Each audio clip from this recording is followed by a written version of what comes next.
Assalamualaikum warahmatullahi wabarakatuh.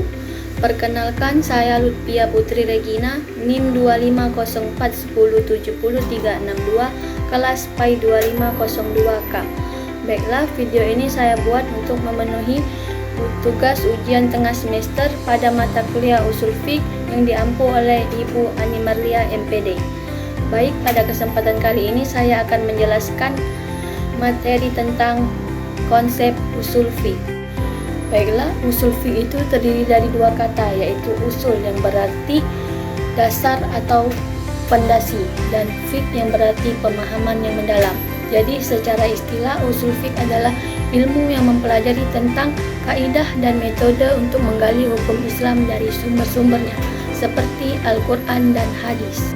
Adapun ruang lingkup usul fiqh itu meliputi beberapa hal penting, seperti pertama, dalil-dalil hukum seperti Al-Quran, Sunnah, Ijma, dan Qiyas. Yang kedua, metode istinbat, yaitu cara menggali hukum. Ketiga, muqasid syariah, yaitu cara tujuan hukum Islam. Dan keempat, kaidah kebahasaan seperti perintah dan larangan. Serta yang terakhir itu jenis hukum seperti wajib, sunnah, makruh, dan mubah. Dan di dalam usul fiqh itu terdapat 4 sumber utama hukum Islam, yaitu pertama Al-Quran sebagai sumber utamanya, lalu kedua sunnah sebagai penjelas Al-Quran, dan ketiga ijma sebagai kesepakatan para ulama, dan terakhir itu qiyas, yaitu penetapan hukum secara analogi. Dan beberapa kaidah penting dalam usul fiqh itu antara lain yaitu perintah menunjukkan wajib dan larangan menunjukkan haram. Lalu kaidah umum dan khusus seperti mutlak dan muqayyad. Yang terakhir nasa, yaitu perubahan hukum.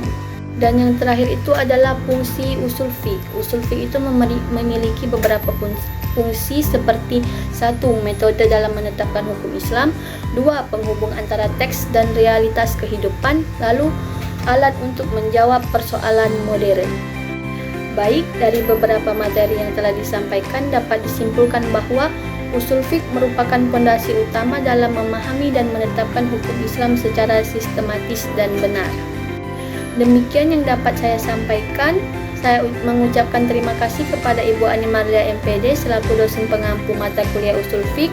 Mohon maaf apabila terdapat kesalahan dan kekurangan dalam penyampaian. Saya akhiri. Wassalamualaikum warahmatullahi wabarakatuh. Macarena, que tu cuerpo para dar la alegría y cosas buenas.